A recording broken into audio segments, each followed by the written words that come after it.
Welcome to Chapter 17. Hope you all are ready to get into this. This is another good chapter, a short chapter, about the execution of a visual presentation. It's over on page 279, it starts on 279. Just a couple things in this chapter. We really want to look at page 280. It's a couple lines down from the introduction.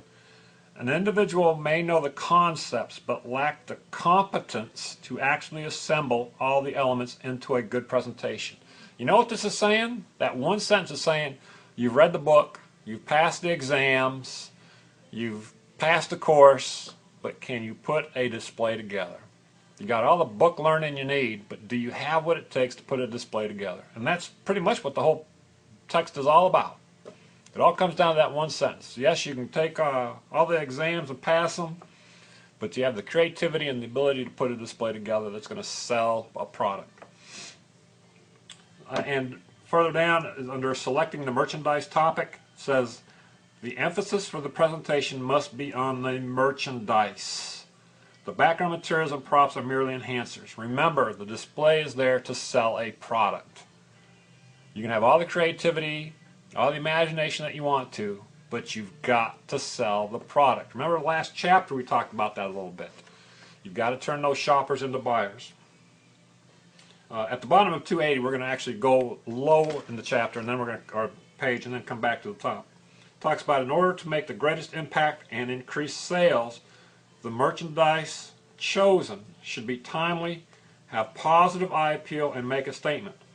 Obviously, those are givens. But then, just above that, it talks about having your main items and then having accessories around it to promote the main selling item.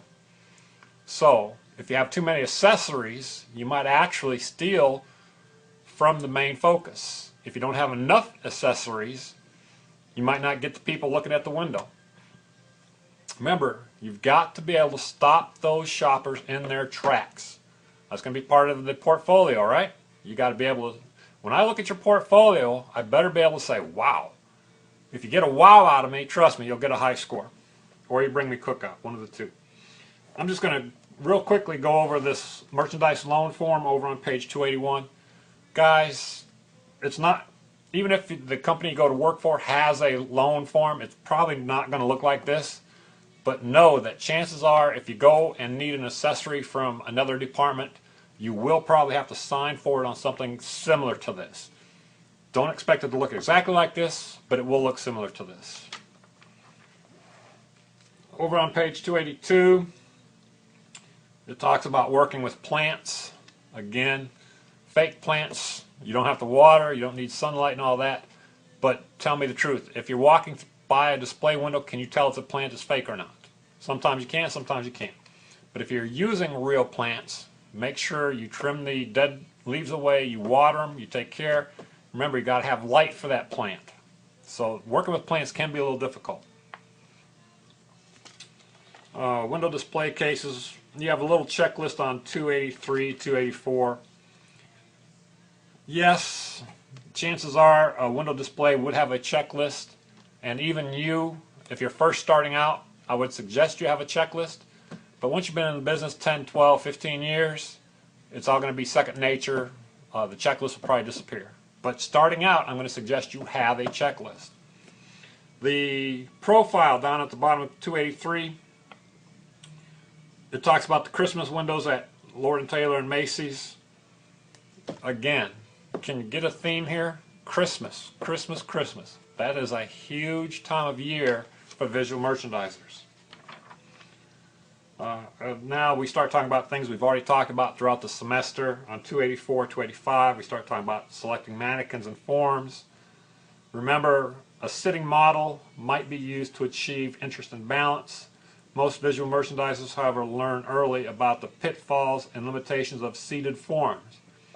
If you have a seated mannequin, it takes up more space than a standing mannequin, and if it's a sitting mannequin, it will typically be more difficult to dress than a standing mannequin. So something to consider. But again, there's always a time and a place for a sitting mannequin. We talk about preparing lighting. We talked about that several weeks ago. Actually installing the display is over on 285, 286 again. You'll probably have a You'll probably have a checklist as you start. Over on page 287, bullet number 9 talks about the final check often requires moving a mannequin slightly, adjusting a spotlight, or replacing a sign. Remember to go and clean that dang display to start with. Don't start with a nasty display. And then over on page 288 and 289, admittedly this is probably one of my shortfalls, the sketching. I'm not a very good artist, so my sketching doesn't always come out the way the windows hopefully come out better than my sketching does.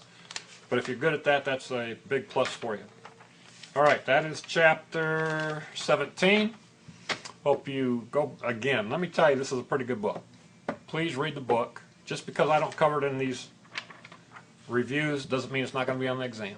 Doesn't mean that you're not going to need it. Remember, it's application over memorization. Alright?